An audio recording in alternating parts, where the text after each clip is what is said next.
नमस्कार दोस्तों, स्वागत है आपका आईएएस प्रेप एकेडमी के यूट्यूब प्लेटफॉर्म पर। मैं हूं पांडे, आपका गाइड, आपका दोस्त। आज के डेली 30 टॉपिक को डिस्कस करने से पहले हम डिस्कस करेंगे डेली 30 वीकली टेस्ट 4 के रिजल्ट को। दो तीन परिवर्तन हैं वो आपके सामने मैं बताना चाहता हूं, आपको बताना चाहता हूं कि अब जो ये रैंक जारी होगी विद इन 12 आवर जो भी टेस्ट लोग दे देंगे। 8 बजे शाम को ये टेस्ट पब्लिश होता है। अगर आप सुबह 8 बजे तक इस टेस्ट को दे देते हैं तो आपकी रैंकिंग इसमें शामिल की जाएगी।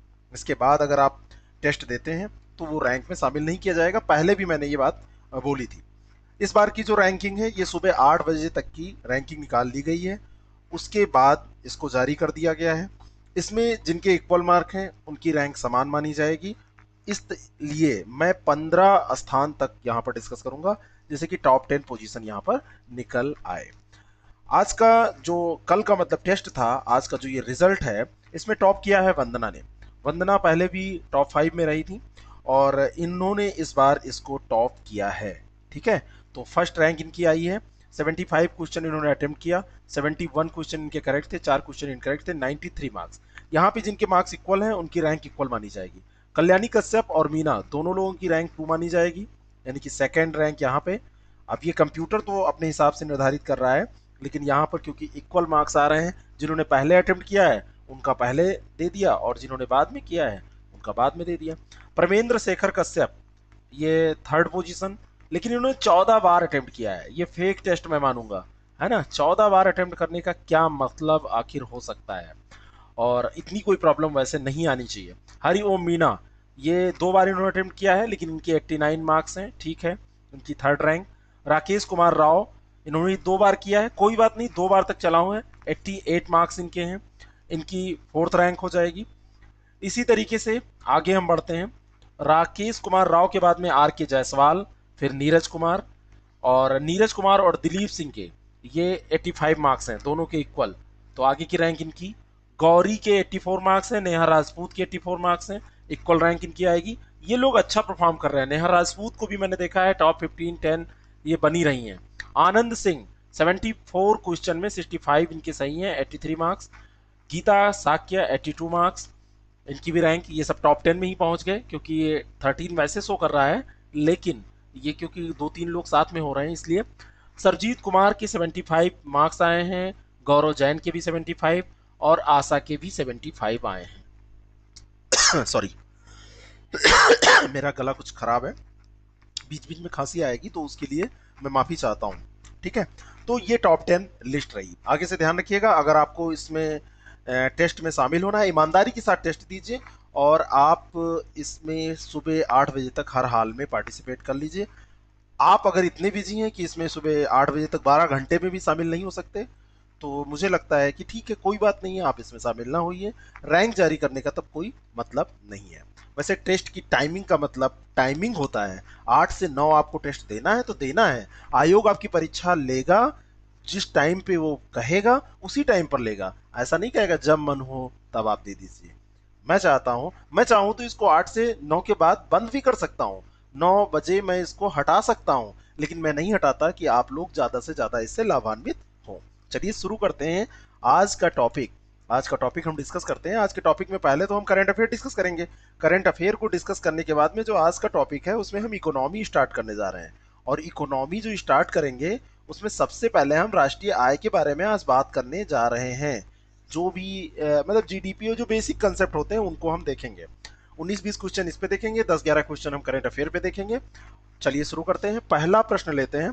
पहला प्रश्न है, केंद्रीय रक्षा मंत्रालय ने एयरफील्ड के बुनियादी ढांचे के आधुनिकीकरण के लिए भारत की किस पावर फर्म के साथ अनुबंध किया है। 8 मई को रक्षा मंत्रालय ने टाटा पावर सेट के साथ भारतीय वायुसेना की 37 एयरफील्ड के बुनियादी ढांचे के आधुनिकीकरण के लिए एक अनुबंध पर हस्ताक्षर किया, और इस परियोजना की लागत लगभग 1200 करोड़ रुपए है। तो ये किसके साथ किया है? टाटा के साथ। इसका उत्तर हो जाएगा बी। नेक्स्ट क्वेश्चन, हाल ही में सुर्खियों में रहा India international exchange limited, India INX इसको कहते हैं, किस भारतीय स्टॉक एक्सचेंज की एक सहायक कंपनी है। भारत में जो स्टॉक एक्सचेंज हैं, प्रमुख स्टॉक एक्सचेंज 3-4, वैसे 2 ही जाने जाते हैं, बॉम्बे स्टॉक एक्सचेंज और नेशनल स्टॉक एक्सचेंज। इसके अलावा कलकत्ता भी है, मगध स्टॉक एक्सचेंज है। मगध स्टॉक एक्सचेंज का जो मुख्यालय है, मतलब जो स्थित है वो पटना में है। और छोटे छोटे कई स्टॉक एक्सचेंज है, लेकिन मुख्य रूप से तो बॉम्बे और नेशनल ही है। तो इंडिया इंटरनेशनल एक्सचेंज लिमिटेड जो है, इंडिया INX जो है, ये भारत का पहला अंतर्राष्ट्रीय स्टॉक एक्सचेंज है जो Gujarat international finance tech city में स्थित है। और ये BSE यानी कि बॉम्बे स्टॉक एक्सचेंज का एक सब्सिडरी है। तो इंटरनेशनल लेवल पर यह काम करता है और बॉम्बे स्टॉक एक्सचेंज का ये सहायक है। ए ऑप्शन इसका करेक्ट हो जाएगा। और स्थित कहाँ है ये भी मैंने आपको बताया, गुजरात इंटरनेशनल फाइनेंस टेक जो सिटी है वहीं पर ये स्थित है। नेक्स्ट क्वेश्चन, किस अंतर्राष्ट्रीय रेटिंग एजेंसी ने वर्ष 2020-21 में भारत की विकास दर शून्य रहने का अनुमान लगाया है? कि ये शून्य रहेगी, जीरो रहेगी, ऐसा किसने कह दिया भाई? क्रिसिल, इकरा, फिच, मूडीज, किसने कहा है? मूडीज इन्वेस्टर सर्विसेज इसने कह दिया कि 2021 में भारत की विकास दर 0% रहने का अनुमान है। पिछले वर्ष इसने 4.8% की वृद्धि का अनुमान लगाया था। इस रेटिंग एजेंसी ने पिछले महीने यह भी अनुमान लगाया था कि भारतीय अर्थव्यवस्था 0.2% की दर से बढ़ेगी, और 0.2% से ये सीधे पहुंच गया जीरो पे। तो ये किया है मूडीज इन्वेस्टर सर्विसेज ने। एक दिन मैंने डिस्कस किया था तो बताया था मूडीज इन्वेस्टर सर्विसेज कहाँ की ये रेटिंग एजेंसी है। आज का ये प्रश्न है, कमेंट करके जरूर बताइएगा, मैं जो पूछूं उसको बताइए जरूर, रिजल्ट आपका होगा निश्चित तौर पर। बस पार्टिसिपेट करते रहिए मेरे साथ मेरे कार्यक्रमों में और मेरा साथ देते रहिए। लाइक का बटन इसलिए दबाते रहिए कि मुझे लगे कि आप इसको पसंद कर रहे हैं। मेरे तक सूचना कैसे पहुंचेगी? ऐसे ही तो पहुंचेगी। झारखंड ने एक वर्ष के लिए 11 ब्रांडों के पान मसाले के निर्माण, बिक्री और भंडारण पर प्रतिबंध लगा दिया, ताकि उनमें मौजूद किसी हानिकारक रसायन का जो है जो नुकसान है उस पर अंकुश लगाया जा सके। तो वो कौन सा हानिकारक रसायन है, किस हानिकारक रसायन के कारण यह अंकुश लगाया गया है? और यह है मैग्नीशियम कार्बोनेट। सी ऑप्शन इसका करेक्ट है। 11 ब्रांडों के पान मसाले पर यह प्रतिबंध लगाया गया है। खाद्य सुरक्षा अधिनियम 2006 के नियमों के अनुसार यह रसायन कैंसर का कारण बनता है, मैग्नीशियम कार्बोनेट, लेकिन तब भी लोग मसाला चबाने से बाज नहीं आते। आप कहीं भी देखें तो उसमें बड़ा बड़ा छपा होता है, लिखा होता है कि इससे कैंसर होता है, लेकिन तब भी चबाने वाले उसको चबाते हैं। अगर आप चबाते हैं, आज ही संकल्प लीजिए अपनी माँ के नाम, अपने परिवार के नाम, कि हम कल, अभी मदर डे आपने मनाया है ना, कल परसों जब भी आपने मनाया मदर डे, तो आप उससे ये कुछ सीख लीजिए कि हम माता जी की सौगंध लेते हैं कि आज के बाद मसाला नहीं खाएंगे। लेकिन सौगंध तोड़िएगा नहीं, अगर तोड़ना होगा तो मत लीजिएगा। उड़ीसा राज्य का नदी तट जिसके नजदीक प्रतिवर्ष ऑडिव रिडले कछुओं का प्रजनन चक्र संचालित होता है। ऑडिव रिडले कछुआ जानते हैं आप, उड़ीसा में ये पाए जाते हैं। और इस बार लॉकडाउन के चलते या क्या कारण रहा है, इनका प्रजनन बहुत ही अच्छे स्तर पर हुआ है, ये चर्चा का विषय है।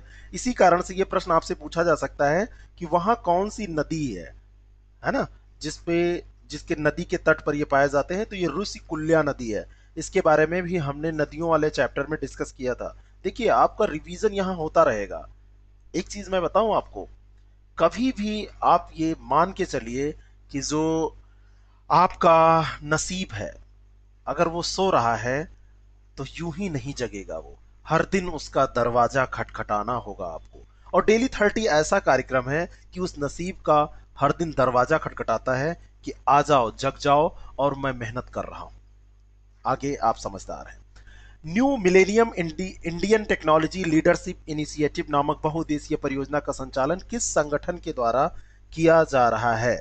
भारत सरकार द्वारा 2000-2001 में PPP मोड में दूरदर्शी अनुसंधान एवं विकास कार्यक्रम का संचालन प्रारंभ किया गया, और इस परियोजना के सफल क्रियान्वयन हेतु CSIR नोडल एजेंसी के रूप में क्या है, नियुक्त की गई है। और इस परियोजना को new millennium Indian technology leadership initiative नाम दिया गया है। तो इसका सही उत्तर हो जाएगा CSIR, बी ऑप्शन इसका करेक्ट है। हाल ही में council of scientific and industrial research CSIR ने इस परियोजना के तहत कोविड-19 के खिलाफ मानव मोनोक्लोनल एंटीबॉडी विकसित करने का कार्य किया है। हाल ही में Israel institute for biological research द्वारा कोविड-19 के लिए मोनोक्लोनल एंटीबॉडी विकसित करने का दावा किया गया है। इस कारण से ये चर्चा में रहा है। राष्ट्रीय प्रौद्योगिकी दिवस प्रतिवर्ष किस तिथि को आयोजित किया जाता है? ये तिथि है 11 मई। 11 मई 1995 की बात है। पोखरण राजस्थान में ऑपरेशन शक्ति परमाणु परीक्षण के 5 परीक्षण के सफल आयोजन के उपलक्ष्य में उसको आयोजित किया जाता है। इस ऑपरेशन का नेतृत्व पूर्व राष्ट्रपति एपीजे अब्दुल कलाम ने किया था और इस दिन देश के पहले स्वदेशी विमान हंसा 3 और त्रिशूल मिसाइल का बेंगलुरु में सफल परीक्षण किया गया था।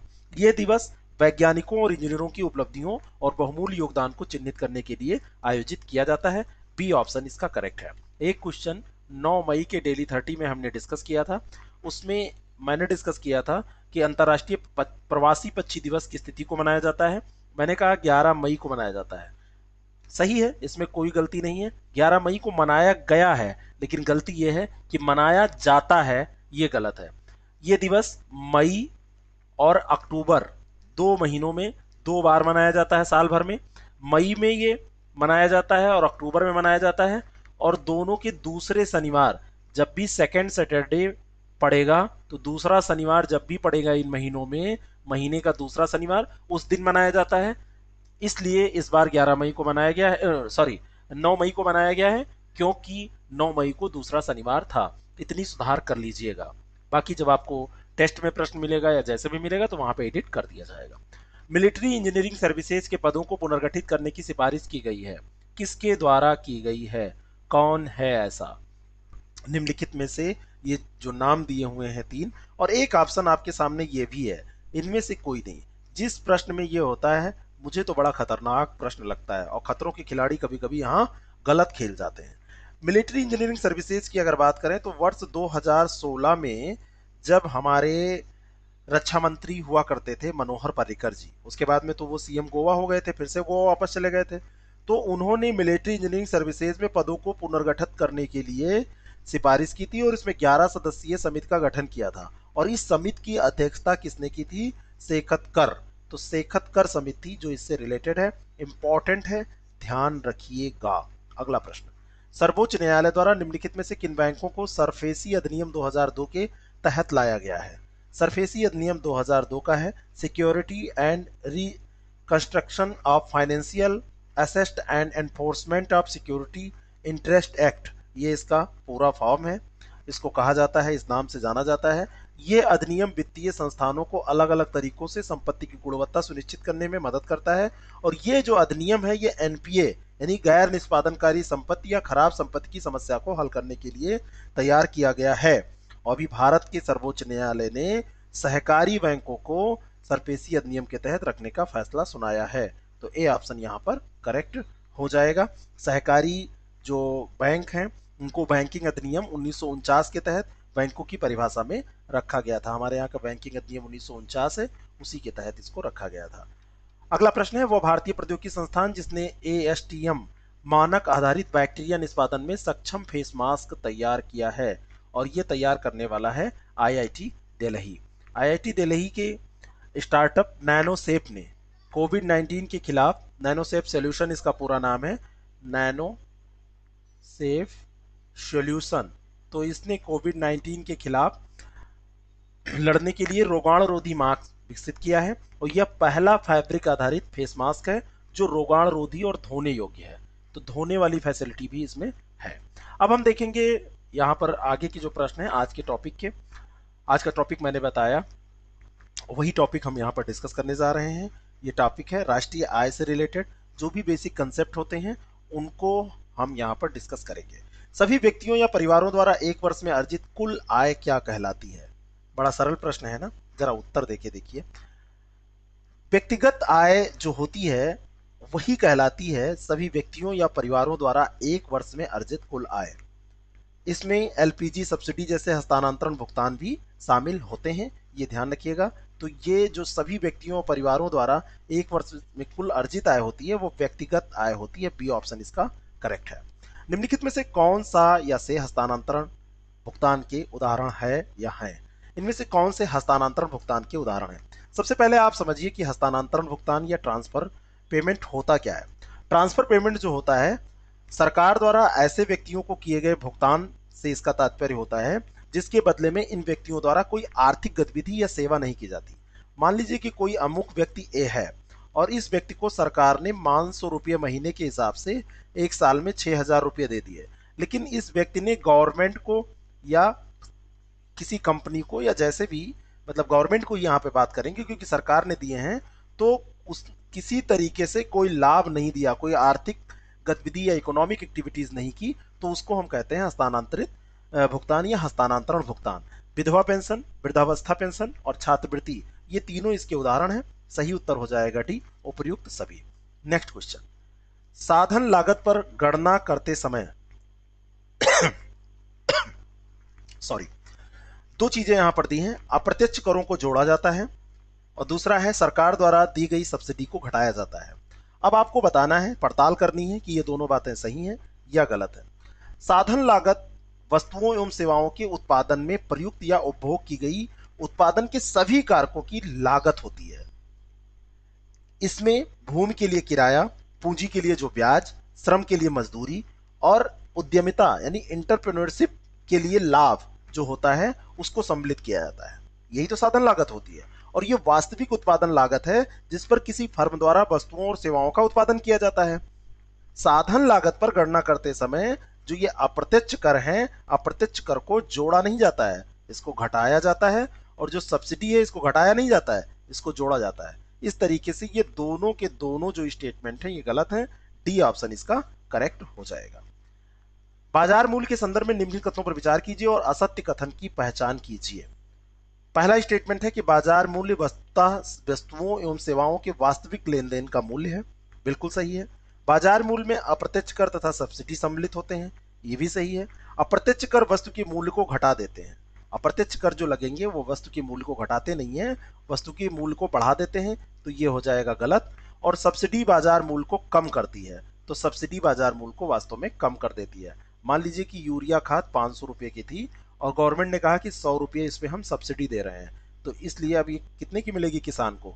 400 रुपये की। तो इसका सही उत्तर हो जाएगा सी, क्योंकि ये असत्य है। ठीक है, आगे हम बात करते हैं। निवल राष्ट्रीय उत्पाद ज्ञात करने का सही सूत्र कौन सा है? निवल राष्ट्रीय उत्पाद, निवल राष्ट्रीय उत्पाद को अंग्रेजी में कहते हैं नेट नेशनल प्रोडक्ट, NNP, जो कि प्रत्येक ऑप्शन में यहां पे लिखा हुआ है। सकल राष्ट्रीय उत्पाद में से मूल्य ह्रास को जब घटाया जाता है तो हमको NNP प्राप्त होता है। तो इसका सही उत्तर क्या हो जाएगा? NNP equal to GNP minus मूल्य ह्रास, GNP माइनस मूल्य ह्रास। तो सी ऑप्शन इसका करेक्ट हो जाएगा। ठीक है, अगला प्रश्न, मूल्य ह्रास की राशि को समायोजित करने के बाद जब जीडीपी की गणना की जाती है तो ऐसे जीडीपी को क्या कहते हैं? मूल्य ह्रास को समायोजित कर दिया गया, फिर जो जीडीपी हमको मिली उस जीडीपी को हम क्या कहते हैं? उस जीडीपी को हम कहते हैं नेट डोमेस्टिक प्रोडक्ट, NDP। इसके बारे में आप जानते हैं NDP क्या होता है?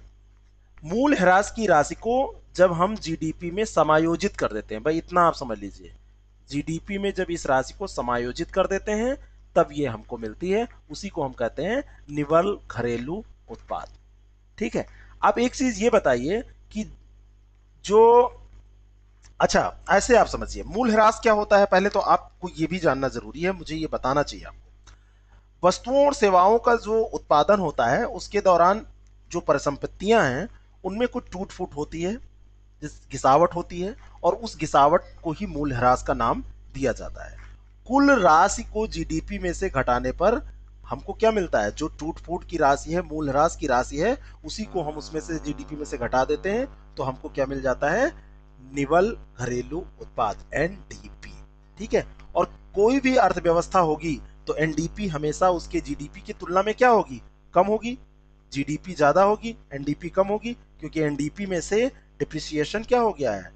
घटा दिया गया है, तो जीडीपी हमेशा ज्यादा होगी, NDP कम होगी, ये हमेशा ध्यान रखिएगा। अगला प्रश्न, पूंजीगत वस्तुओं की वह हानि जिसका प्रत्येक अर्थव्यवस्था को टूट फूट के रूप में भुगतना पड़ता है क्या कहलाता है? अभी ऊपर हम डिस्कस कर चुके हैं, ये होता है मूल्य ह्रास। बी ऑप्शन इसका करेक्ट है। प्रति व्यक्ति आय की गणना की जाती है, कैसे की जाती है? प्रति व्यक्ति आय, प्रति व्यक्ति आय का तात्पर्य क्या है? अर्थव्यवस्था की औसत आय। इसकी गणना अर्थव्यवस्था की कुल राष्ट्रीय आय यानी कि टोटल जो राष्ट्रीय आय, इधर मैं लिख रहा हूं, अर्थव्यवस्था की कुल राष्ट्रीय आय यानी कि शुद्ध राष्ट्रीय उत्पाद जो होता है उसको टोटल जनसंख्या से हम डिवाइड कर देते हैं। टोटल जो पॉपुलेशन होता है उससे अगर हम डिवाइड कर दें कुल जनसंख्या से, कुल राष्ट्रीय आय को कुल जनसंख्या से, टोटल राष्ट्रीय आय भी होगी, और उसको कुल जनसंख्या से अगर हम डिवाइड कर दें तो हमको क्या मिल जाता है, हमको प्रति व्यक्ति आय मिल जाती है। इस तरीके से हो जाएगा शुद्ध राष्ट्रीय उत्पाद को कुल जनसंख्या से भाग देकर। सी ऑप्शन इसका करेक्ट हो जाएगा। ये सब प्रश्न अगर आप अपने पॉकेट मनी पर अप्लाई करेंगे, अपने परिवार पर अप्लाई करेंगे तो आप सही कर लेंगे। इकोनॉमी जो दिन भर आप देखते हैं वही है, इसमें और कुछ नहीं है। भारत में सबसे पहले राष्ट्रीय आय का अनुमान किसने लगाया था? क्या प्रथम पंचवर्षीय योजना में लगाया गया था? पीसी महालनोबिस ने लगाया था? दादा भाई नौरोजी ने लगाया था? 1868 की बात है, दादा भाई नौरोजी ने अनुमान लगाया था राष्ट्रीय आय का। इनकी पुस्तक है poverty and un British rule in India, और उसमें इन्होंने कहा था कि 20 रुपये है उस समय भारत की प्रति व्यक्ति की आय थी। तो सी ऑप्शन इसका करेक्ट हो जाएगा। कंफ्यूज इस प्रश्न पे मत होइएगा, सी ऑप्शन इसका करेक्ट है। जब सकल राष्ट्रीय उत्पाद में अचल पूंजी का उपयोग, उपभोग मूल्य डिप्रिसिएशन कॉस्ट निकाल दिया जाता है तो शेष मौद्रिक मूल्य को क्या कहा जाता है? सकल राष्ट्रीय उत्पाद में से जब हम डिप्रिसिएशन कॉस्ट को निकाल देते हैं तो शेष जो मौद्रिक मूल्य होता है उसको शुद्ध राष्ट्रीय उत्पाद हम कहते हैं। शुद्ध राष्ट्रीय उत्पाद, ए ऑप्शन यहां पर करेक्ट है। नेक्स्ट क्वेश्चन, घरेलू सीमा के भीतर या बाहर एक देश के निवासियों द्वारा उत्पादित सभी अंतिम वस्तुओं एवं सेवाओं के कुल मूल्य को क्या कहते हैं? घरेलू सीमा के भीतर या बाहर की बात हो रही है, भीतर या बाहर, ऐसा नहीं है कि केवल भीतर या केवल बाहर, दोनों इसमें शामिल किया जा रहा है।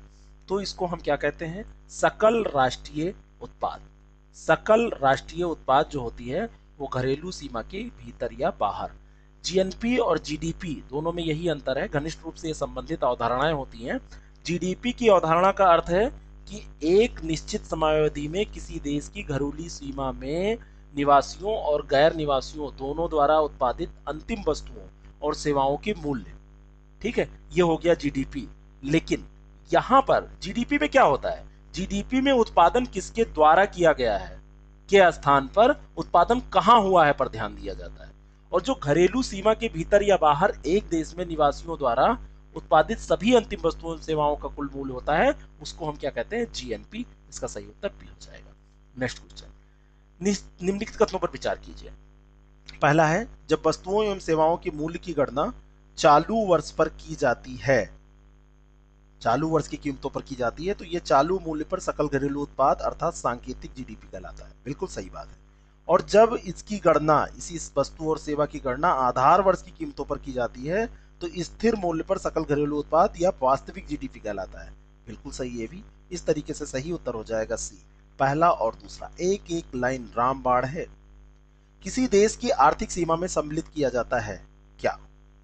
क्या क्या सम्मिलित किया जाता है?